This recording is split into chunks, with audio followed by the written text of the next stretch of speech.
Hello everyone, welcome back to unity channel में आप सबका स्वागत है। आज की क्लास में हम शुरू करने जा रहे हैं जेके एसएसबी पंचायत अकाउंट असिस्टेंट के सिलेबस से एक नया सेक्शन और बहुत ही अहम सेक्शन। अहम इस लिहाज से कि ये आपके एग्जाम में 30 नंबर का आने वाला है और 30 नंबर आपकी सिलेक्शन के लिए बहुत ही इंपॉर्टेंट साबित हो सकते हैं, क्योंकि यहाँ पर तो पॉइंट से सिलेक्शन मिस हो जाती है। ये तो 30 नंबर हैं। और दूसरा इस लिहाज से कि इस सेक्शन से सभी लोग ज़्यादा फेमिलियर नहीं होते हैं, तो घबराने की बात नहीं है। हम इस सेक्शन के बारे में डिटेल में बात करेंगे। ये सेक्शन है आपका नॉलेज ऑफ कंप्यूटर एप्लीकेशंस। अगर हम अपने आसपास देखें आज के प्रेजेंट सिनेरियो में, तो कंप्यूटर का इस्तेमाल बहुत ज़्यादा हो रहा है। हर एक स्फेयर में, एजुकेशन से लेकर डिफेंस सिस्टम तक हर जगह कंप्यूटर का यूज़ हो रहा है। आप बैंक में चले जाओ, आप रेलवे स्टेशन पे चले जाओ, एयरपोर्ट पे चले जाओ, मेडिकल साइंस में अगर हम किसी लेबॉर्ट्री में चले जाएं, ठीक है, अगर हम डिफेंस सिस्टम की अगर बात करें, अगर हम रिसर्च इंस्टीट्यूट में चले जाएं, तो हर जगह आपको कंप्यूटर देखने को मिल जाएगा। इस वाइड स्प्रेड यूज़ को देखते हुए, इस वर्सटाइल यूज़ को देखते हुए हमें भी कंप्यूटर का नॉलेज होना ज़रूरी है।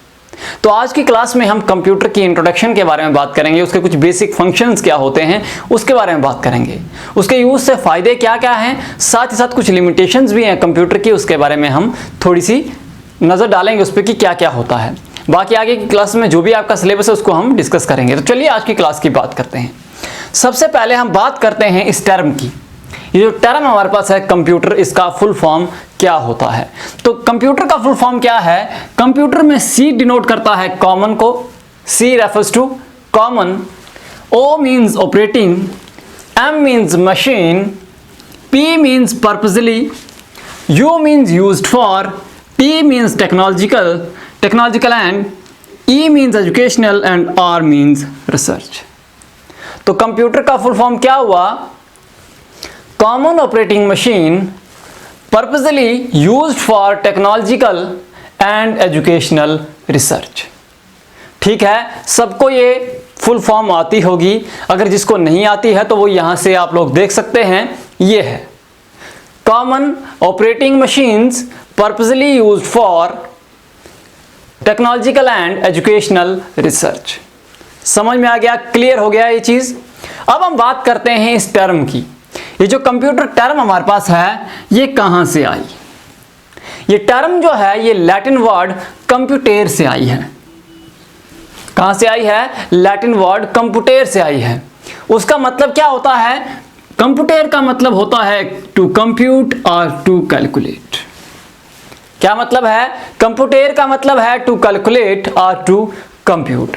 तो हम ये भी कह सकते हैं कि जो कंप्यूटर टर्म है ये कंप्यूट से आई है, वर्ड कंप्यूट से आई है। लेकिन कंप्यूट कहाँ से आया है?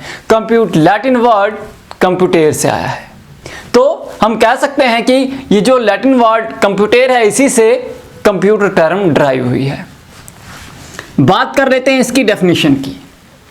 कंप्यूटर को अगर डिफाइन करना है तो हम कैसे करेंगे? तो it is an electronic device.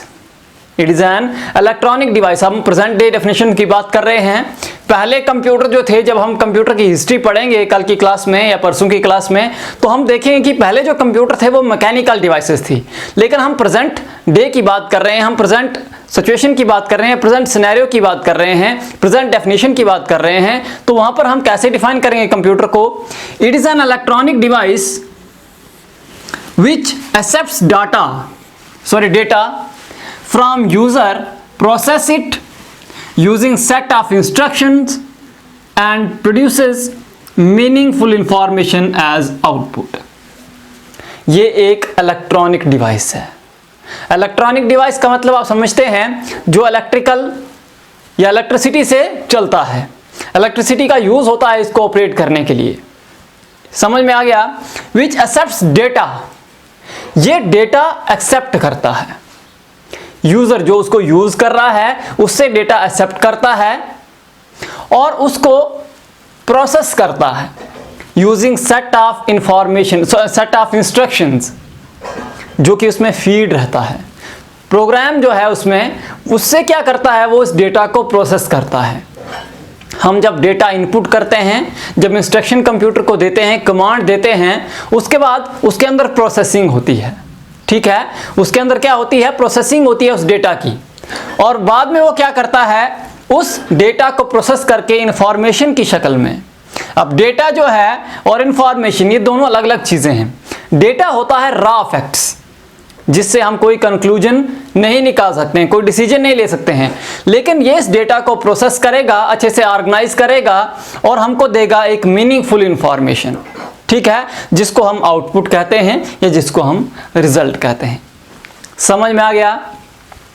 क्या है डिफाइन?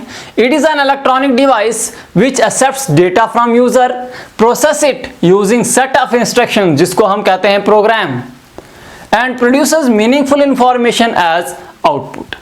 ये क्लियर हो गया? तो आपको टर्म का पता लग गया, फुल फॉर्म क्या है, टर्म कहां से ड्राइव हुई है, और साथ ही साथ डेफिनेशन के बारे में हमने बात कर ली। अब हम बात करते हैं कुछ बेसिक फंक्शन क्या है कंप्यूटर के। तो अब तक हमने कंप्यूटर की फुल फॉर्म पढ़ ली, टर्म पढ़ ली, साथ ही साथ हमने उसकी डेफिनेशन भी पढ़ ली।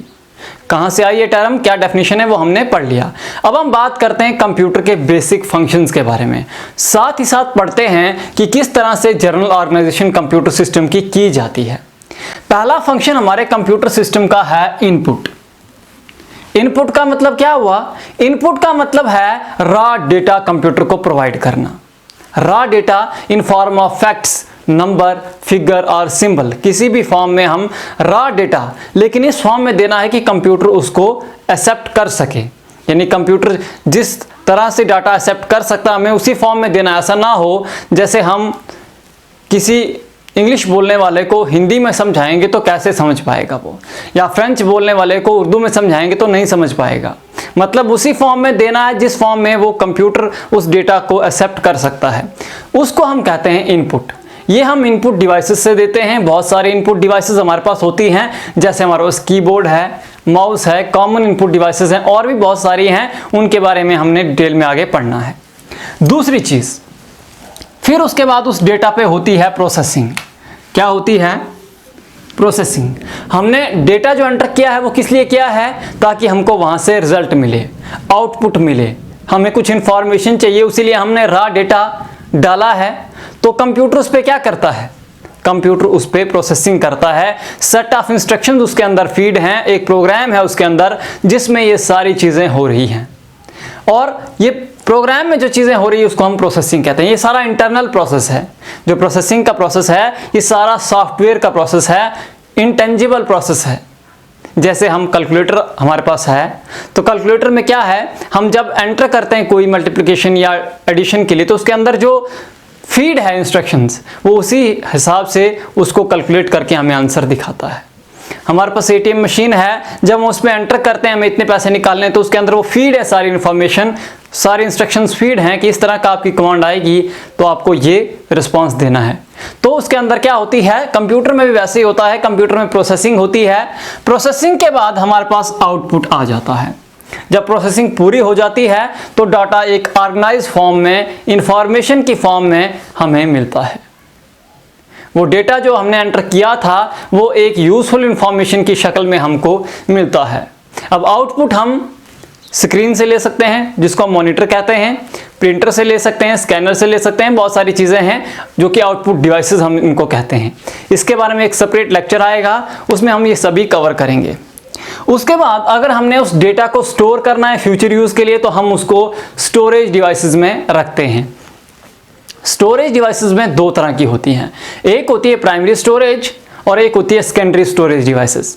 प्राइमरी स्टोरेज कंप्यूटर में होती है इनबिल्ट, और सेकेंडरी स्टोरेज जो है उसको हम अलग से रखते हैं, जैसे फ्लॉपी डिस्क है, सीडी रोम है, डीवीडी है। तो ये क्या है, ये हार्ड डिस्क है, बाहर भी हम एक्सटर्नल रखते हैं। तो ये सेकेंडरी स्टोरेज डिवाइसेस हैं।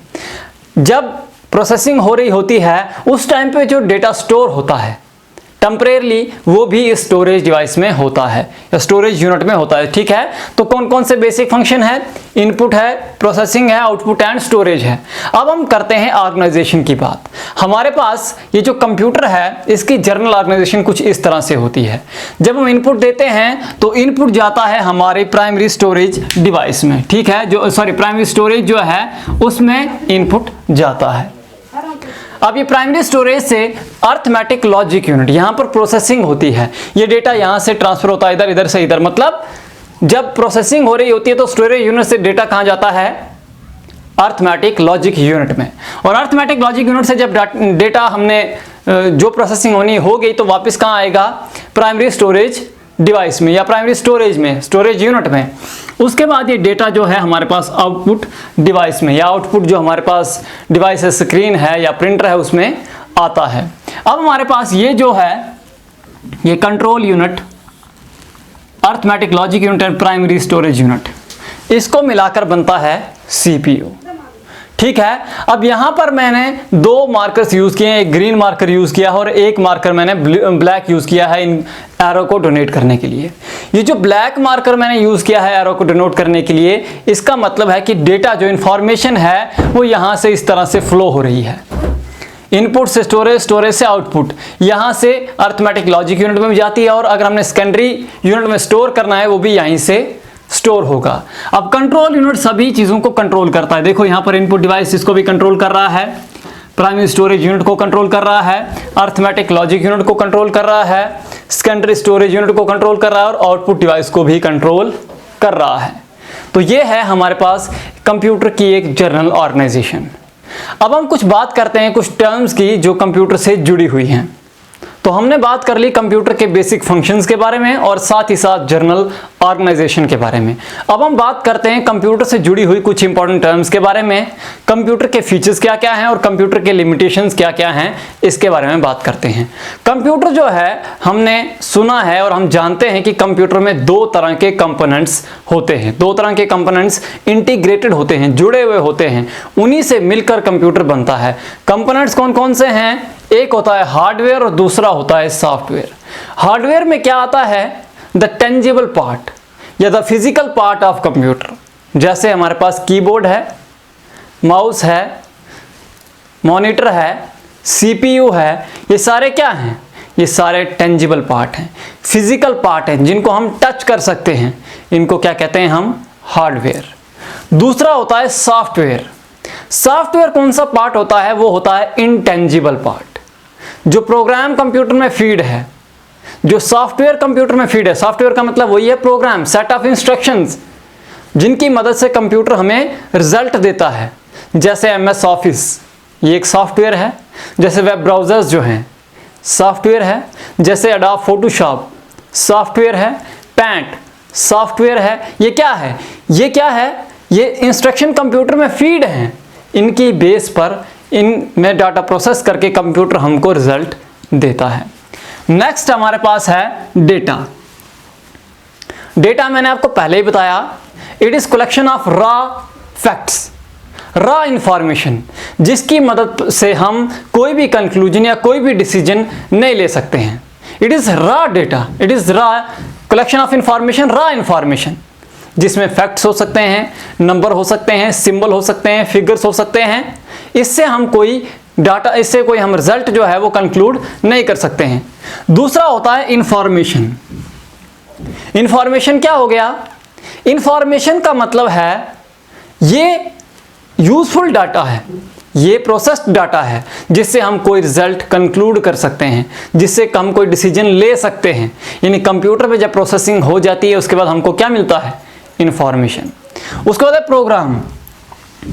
Programme is set of instructions, program is set of instructions given to computer to perform certain task. हम कंप्यूटर को जो इंस्ट्रक्शन देते हैं किसी काम को करने के लिए, तो उसको हम क्या कहते हैं?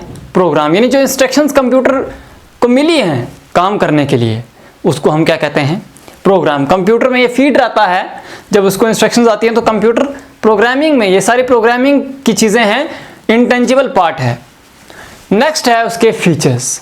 कंप्यूटर के फीचर्स क्या हैं? कंप्यूटर को यूज करने से हमको क्या फायदा है, ये तो हम जानते ही हैं। फीचर्स क्या हैं जिसकी वजह से कंप्यूटर ज्यादा यूजफुल है? सबसे पहली चीज कंप्यूटर की स्पीड, बहुत तेजी से ये कैलकुलेशन करता है। बहुत बड़ी बड़ी कैलकुलेशन या बहुत बड़ी बड़ी जो चीजें हैं या बहुत बड़ी बड़ी कैलकुलेशन हम कहेंगे, बहुत ही क्विकली कर सकता है। ठीक है, बहुत फास्ट है, स्पीड बहुत तेज है कोई भी काम करने की।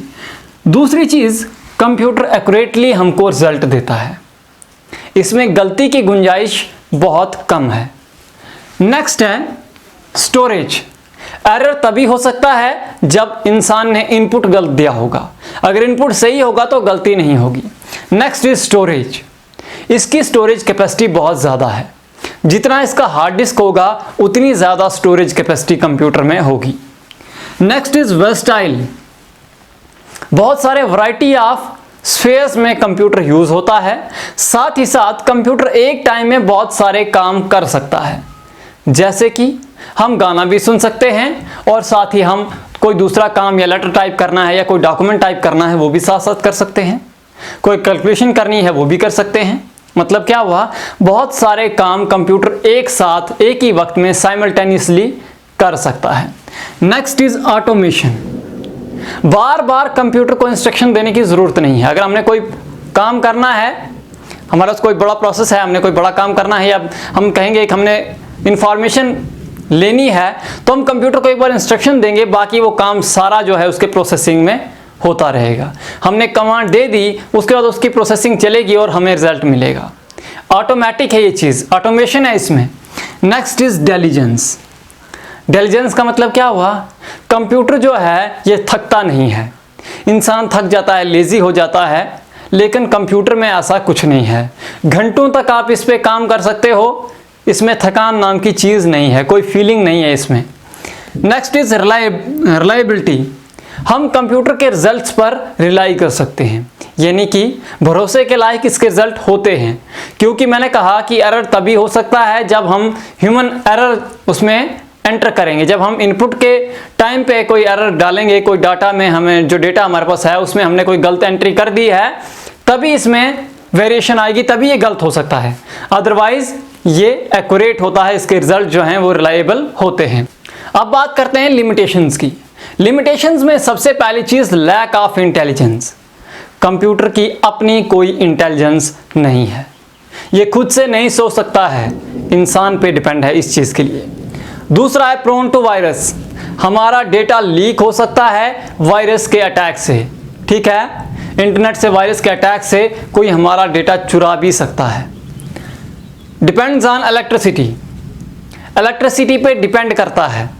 मान लो हमारे पास इलेक्ट्रिसिटी का बैकअप नहीं है, अचानक से बिजली चली गई और हमने जो काम हम कर रहे हैं उसको हमने स्टोर नहीं किया, सेव नहीं किया था, तो हमारा वो जो डेटा है वो खत्म हो जाएगा। Depends on user. ये हम पर डिपेंड है, उस यूजर पर डिपेंड है। अगर वो गलत इंफॉर्मेशन देगा, गलत डेटा एंटर करेगा, तो रिजल्ट जो है वो एक्यूरेट नहीं आएगा। तो इसके लिए ऐसे इंसान की जरूरत होती है जो जानता हो कि कंप्यूटर में डेटा कैसे एंटर करना है। Next is harmful for eyes. हमारी आंखों के लिए भी नुकसानदायक है। अगर हम लगातार कंटिन्यूसली कंप्यूटर पे काम करेंगे तो क्या होगा, हमारी आंखों को इससे नुकसान होगा। उसके बाद एडिक्शन भी होती है। बच्चे जो हैं कंप्यूटर गेमिंग में बहुत एडिक्ट हो जाते हैं, उससे उनकी स्टडीज़ को भी फ़र्क पड़ता है। तो ये था आज की क्लास में। फिलहाल अभी के लिए इतना ही, फिर मिलता हूँ एक नई वीडियो में। लेकिन जाने से पहले वीडियो को लाइक करें, कमेंट करें और शेयर करें ताकि ये वीडियो औरों तक भी पहुँच पाए। फिलहाल अभी के लिए अलविदा, फिर मिलता हूँ एक नई वीडियो में।